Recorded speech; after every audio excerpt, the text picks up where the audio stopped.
ये बात उन्होंने क्यों कही थी कि ऐसा न करो, ऐसा मत करो, ये करने से वैसा हो जाएगा, वो करने से ऐसा हो जाएगा? क्योंकि हम बहुत अक्लमंद है ना, हम तो सब चीज साइंस से जानेंगे। साइंस होता ही क्या है, बहुत ही थोड़ा हिस्सा है इस ज्ञान का। मैं वो भी आपको बताऊंगी कि साइंस से आप कितना छोटा सा हिस्सा जानते हैं, बहुत थोड़ा सा। पिंगला नाड़ी से जो 5 तत्व आपके अंदर गुजरते हैं, उस सिर्फ पंच महाभूतों को आप उनके बारे में जानते मात्र हैं।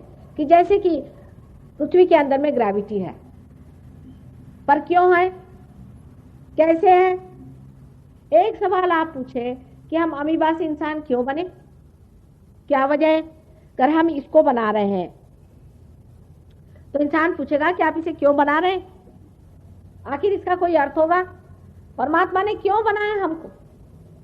आज एक बायोलॉजी के आए थे, वो कहले मुझे भगवान पे विश्वास नहीं। मैंने कहा आप तो, मुझे आश्चर्य होता है कि बायोलॉजी वाले को विश्वास नहीं तो फिर हो गया।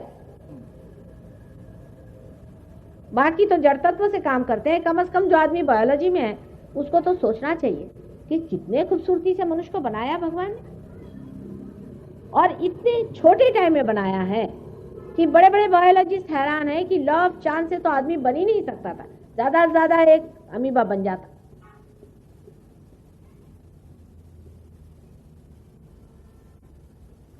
तो हमारे ऊपर ये जिम्मेदारी परमात्मा ने दे दी, हमें उसने स्वतंत्रता दे दी कि हम स्वतंत्र रूप से जाने कि अच्छा और बुरा क्या है। और जब हम अपने स्वतंत्रता में परमात्मा को स्वीकार करें तो वो आपको ये वरदान दे कि आप उसे भी जानें। जिस प्रकार ये मशीन बनाई गई और तैयार की गई, लेकिन जब तक इसको मेन से नहीं आपने लगाया तब तक इसका क्या अर्थ निकलेगा? इसी के अंदर कॉर्ड बना देते हैं ना, उसी प्रकार आपके अंदर जो कॉर्ड बना है वही कुंडलिनी है। परमात्मा ने बना के पहले से रखा है, आपको बनाना कुछ नहीं, आपको कुछ मेहनत नहीं करने की। जैसे कोई अंकुर होता है, प्रिम्यूल होता है, उसी प्रकार परमात्मा ने आपके अंदर इसका अंकुर रखा हुआ है। वही कुंडलिनी है जो ट्रायंगुलर बोन में है। अब बीच में गैप आप देखते हैं, यही गैप इंसान की सेंट्रल नर्वस सिस्टम में अभी है। वो गैप ये है कि उसके हृदय में जो आत्मा है, उसके हृदय में जो स्पिरिट है, उससे उसकी जो गैप बनी हुई है वही ये गैप है। हमारे अंदर आत्मा है, वो सब कुछ जानता है, वो क्षेत्रज्ञ है, लेकिन वो हमारे सेंट्रल नर्वस सिस्टम में नहीं है, माने हमारे कॉन्शियस माइंड में नहीं है। माने ये कि हमने उसे जाना नहीं, वो हमें जानता है। इसलिए ये जो गैप है इसको बनाया गया है, क्योंकि इसी के अंदर से कुंडलिनी को उठना है। यही घटना जो मैं हैपनिंग आपसे कहती थी वो होती है कुंडलिनी अवेकनिंग, वो घटना। पर ये मैकेनिकल, जिसको आप मरा हुआ नहीं समझिए, ये जीवंत घटना है। जैसे कि एक बीज में से अंकुर निकलता है, उसी तरह की ये लिविंग चीज है। इंसान ने आज तक कोई लिविंग काम नहीं किया है क्या? एक बीज में से एक अंकुर निकाल दीजिए, कोई पेड़ मर गया, आपने खंबा खड़ा कर दिया, हो गए बड़े भारी आदमी। ये तो मरे को आप बदल रहे हैं, चाहे उसकी कुर्सी बनाओ, चाहे उसका कुछ बना दो। फिर वो कुर्सी पे बैठने लग गए तो कुर्सी खोपड़ी पे बैठ गई, नीचे बैठ नहीं सकते और टंग रहे हैं। देखिए आप पीछे में बैठे हुए लोग, जमीन पर बैठ नहीं सकते, यह हालत आ गई। उसकी गुलामी शुरू हो गई। ये मरे हुए काम से फायदा क्या हुआ? सारे मरे हुए तत्व का आप पता लगाते हैं, कोई जीवन तत्व का आप पता लगाएं कि कैसे होता है। एक अंकुर किस प्रकार एक बड़ा भारी पेड़ बन जाता है, इसका पता आप लगा पाए हैं क्या? हजारों ऐसी चीजें आप चारों तरफ देखते हैं। हाँ, ये आप कहते हैं इस प्रकार है जो दिखाई देता है, पर वो घटना कैसे घटित होती है, ये बहुत सूक्ष्म घटना है, वो आप देख नहीं पाते। यहां तक आप जानते हैं कि बहुत से आवाजें इतनी हाई फ्रीक्वेंसी में होते कि आप सुन नहीं सकते। मनुष्य जिस दशा में बनाया गया है उस दशा में इस सूक्ष्म को वो नहीं जान सकता, लेकिन वो ऐसा बनाया गया है कि वो उसको भी जान ले। सिर्फ मनुष्य ही जान सकता है। मनुष्य में ही ऐसा ही विशेष रूप से ब्रेन बनाया गया है जो त्रिकोणाकार है, जिसमें ये सारी घटनाएं घटित होती हैं, जिसके अंदर ईगो और सुपर ईगो इस तरह से मिलते हैं, और मनुष्य में ही कुंडलिनी इस प्रकार से बैठी रहती है, और ये घटना सिर्फ मनुष्य में ही हो सकती है।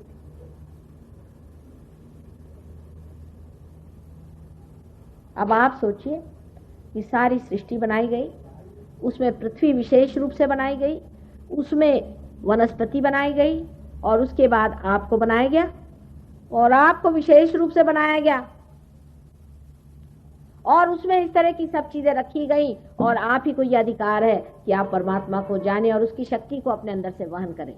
यही आपका लक्ष्य है, यही आपका फुलफिलमेंट है। जब तक आपके अंदर से परमात्मा की शक्ति वहन नहीं होगी, तब तक आपका कोई अर्थ नहीं निकलता, आपका कोई मतलब नहीं बनता, और सारे सृष्टि का भी कोई मतलब नहीं बनता। ये हैपनिंग होना है, और आज जो हो रहा है ये भी हिस्टोरिकल चीज। सबका संसार में आना भी स्टेप बाय स्टेप सबका जरूरी है। उसके बारे में कल बताऊंगी कि कैसे हर बड़े बड़े अवतार, और जिनको हम प्रॉफिट्स कहते हैं, जिनको हम गुरु कहते हैं, किस प्रकार वो इस संसार में आए, और उन्होंने क्या क्या हमारे अवेयरनेस में, हमारे चेतना में किस तरह से काम किया, और वो कहाँ हमारे अंदर बसे हुए हैं, वो सब मैं आपको कल बताऊंगा।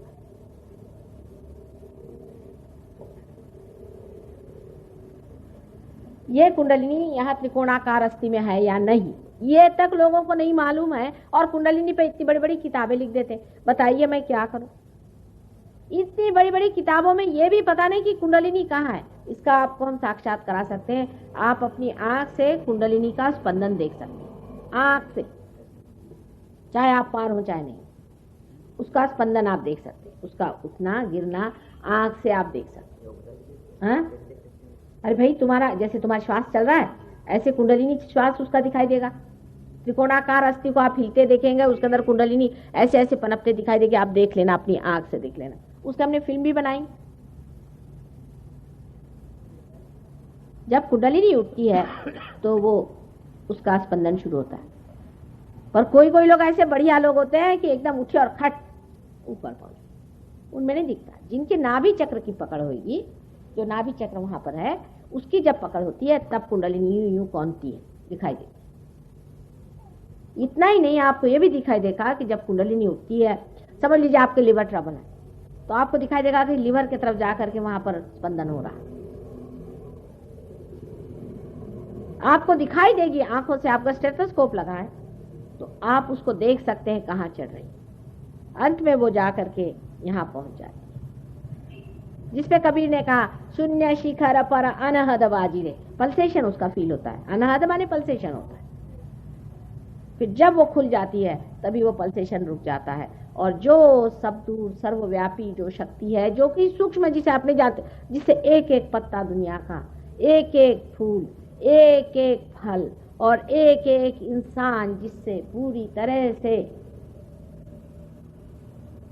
संभाला हुआ है, चलता है, उसी के आश्रय में है, उस शक्ति से आप एकाकार हो जाते हैं। अभी तक तो आपने जाना ही नहीं, अभी आपको खबर ही नहीं है, सिर्फ पढ़ा पड़ा है उसके बारे में, उसका अभी तक आपको बोध नहीं हुआ। उसका बोध होना चाहिए। बगैर बोध हुए सब चीज बेकार। आप पहले से शक करने बैठ गए। अरे भाई, इसमें शक करने की कौन सी चीज? क्या इसके बारे में पहले लिखा नहीं लोगों ने? सबने बताया है, लेकिन अगर टाइम आ गया है सबको पाने का तो सबको मिलना ही चाहिए। लेकिन सब लोग लेंगे इसे, ये भी मैं जानती हूँ। उसकी बहुत सी वजह है, उसकी बहुत सी वजह है। अब ये जो सेंटर्स हैं, ये जो चक्र हैं, ये सूक्ष्म सेंटर्स हमारे अंदर बसते हैं। ये सेंटर्स हमारे अंदर, हमारी जो उत्क्रांति या एवोल्यूशन हुई है, उसके एक एक टप्पे हैं, स्टेजेस हैं। पहले जब हम कार्बन थे तो ये पहला चक्र है जो गणेश जी का है। उसके बाद में जब ब्रह्मदेव ने सारी सृष्टि बनाई तो दूसरा चक्र है जो ब्रह्मदेव का है, जो स्वाधिष्ठान चक्र है, वो भी हमारे अंदर है। उसी की वजह से हम सृष्टि बना सकते हैं, उसी की वजह से हम सोचते हैं, प्लान करते हैं, थिंक करते हैं। उसके बाद नाभि चक्र है। नाभि चक्र से आपको मालूम है कि मछली से लेकर के इंसान बनने तक जो कुछ भी हुआ है वो इसी गोल में हुआ है। इसकी मदद करने के लिए हमारे अंदर जो बड़े बड़े गुरु हो गए, जिनको कि आप जानते हैं, सोक्रेटिस से लेकर कन्फ्यूशियस, मोसेस, राजा जनक, मोहम्मद साहब, नानक साहब, कबीर, ये सब जो बड़े बड़े गुरु हो गए, ये सारे गुरुओं ने इस पर मेहनत की और मनुष्य के धर्म बनाए। मनुष्य का धर्म है, अंदर में, पेट में है उसके धर्म, बाहर नहीं है। जैसे ये जो सोना है, इसका धर्म है कि ये खराब नहीं होता, अनटार्निशेबल है। उसी प्रकार मनुष्य के 10 धर्म पेट में बने हुए हैं। अगर ये 10 धर्म से मनुष्य च्युत हो जाए तो उसकी कुंडलिनी नहीं उगती भाई। इन धर्मों को फिर से ठीक करना पड़ता है, कुंडलिनी को खुद आकर के इनको फीड करना पड़ता है, प्लावित करना पड़ता है, उसके बाद में ही कुंडलिनी उगती, नहीं तो सख्त होता है वहां पर।